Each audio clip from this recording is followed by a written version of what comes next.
The pharmaceutical industry, it's all about incredible science, right? Breakthrough innovations that change lives. But what if I told you they've been ignoring one of their most powerful tools all along? Yeah.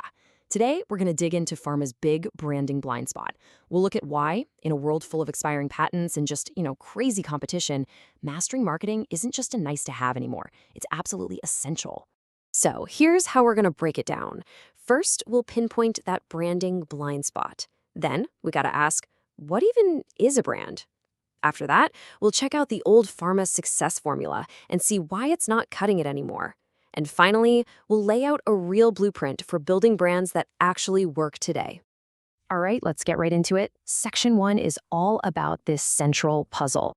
I mean, seriously, think about it. Why does an industry full of actual geniuses, people who can map the human genome, ignore its most powerful tool? It's kind of mind-boggling, right? They treat branding like this, I don't know, like an afterthought. So let's try to unpack why that's been the case for so long, and more importantly, why that has to change, like, right now. Okay, so to really get to the bottom of this, we first have to be on the same page. What is a brand? Let's break it down because I think you'll find it's way more than just a logo. So the starting point, the real basic textbook definition, is that a brand is just a name, a sign, a symbol, or design. Its whole job is to identify a product and, differentiate it from the other stuff on the shelf. Simple enough, right? That's our foundation. But let's add another layer. David Aker takes it a step further. He says a brand is a set of assets and even liabilities. These things are linked to the name and symbol, and they actually add to or take away from the value. So suddenly, a brand isn't just a label. Nope, it's a real, tangible asset with actual financial value. Okay, now this next one is a big one.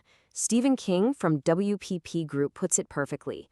A product is something that is made in a factory. A brand is something that is bought by a customer. See the shift? One is physical, tangible, you can touch it. But the brand? Well, the brand lives in a completely different place, right inside the customer's mind. It's all about perception. And here it is, the final piece of the puzzle. This one really hits home. A product evokes a function, but a brand evokes emotion. A product does something for you. A brand makes you feel something. And that right there is the leap from just being a rational choice to being an emotional connection. It's huge. So let's just tie a bow on all of this. Here's the crucial insight. A brand is not the product itself. The pill in the bottle, that's the product. The brand is this complex, messy, wonderful vessel of meaning, emotion, and perception that lives where? Right in the customer's mind.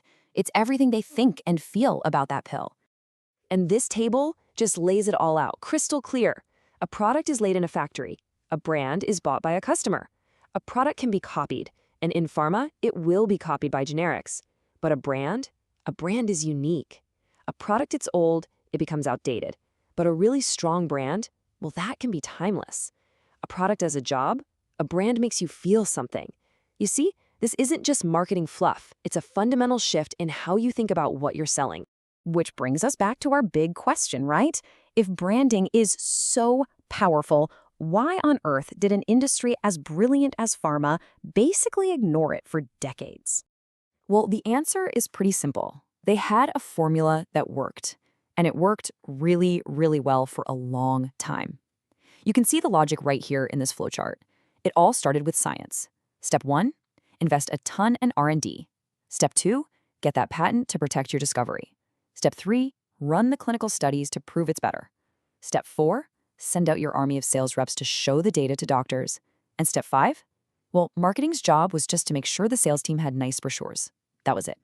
And look, you can't really blame them. This whole system was built by scientists for scientists. It's all about rational, logical, data-driven decision-making. And for a long, long time, it was incredibly profitable. So why would you invest in this soft, fuzzy thing called branding when the science-first model was printing money? There was just no reason to.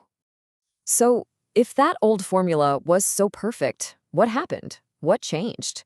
Well, as we're about to see, the ground completely shifted under the industry's feet, forcing them to find a whole new way to compete. And here's problem number 1, and it's a big one. They call it the generic tsunami. And this image really shows you why. As those blockbuster patents expire, a flood of cheaper generic versions hits the market. You can see it right here on the chart. Branded drug sales are massively at risk, while the generic market is just exploding. And when that happens, the pressure on your prices is just relentless. But, it's not just about the generics. There are a bunch of other reasons things are getting tough. For one, these therapeutic areas are getting super crowded. You've got tons of drugs that are all kind of similar. It's also way harder to get the attention of prescribers and payers, who are mostly just focused on cutting costs. And maybe the biggest change of all, patients. Patients are getting way more involved in their own treatment decisions. So in this new world, just showing up with a chart full of data, it's just not enough anymore. It won't get you that premium price. Okay, so the old model is broken. The world has changed. That brings us to the most important part, the solution. How do you build a brand that can actually survive and even thrive in this new environment? Let's look at a blueprint. But before we jump into the how-to, let's be super clear on the why. This isn't about creating warm, fuzzy feelings. This is about cold, hard economics. A strong brand literally shifts the demand for your product. It creates value and differentiation that allows you to do one of two things: charge a higher price or grab a bigger market share. Or, if you're really good, both. It is a direct, measurable driver of your bottom line. And here it is, a clear, logical, step-by-step model for building that brand. It's a global planning process that should appeal to the scientists in the room. It's a flowchart. Step 1. You start with a deep strategic analysis. You have to understand the landscape. Step 2. You use that analysis to build the brand strategy, what you stand for. Step 3. You create the brand building programs, the actual stuff you're going to do to bring that strategy to life. And step 4, which is critical. You set goals and measures, because if you can't measure it, it doesn't count.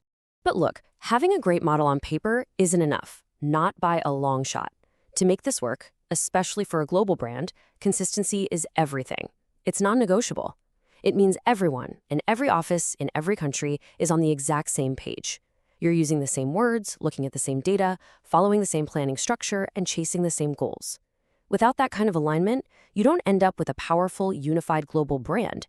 You end up with a confusing, fragmented mess. So we'll leave you with this final thought, a question that really gets to the heart of this whole thing. If a brand is a promise, what is your company promising beyond the pill? Yeah, the product promises a clinical outcome, we get that. But the brand, what does it promise? Is it a promise of support, of understanding, of a better life? Figuring that out, well, that's the real first step to building a brand that actually matters.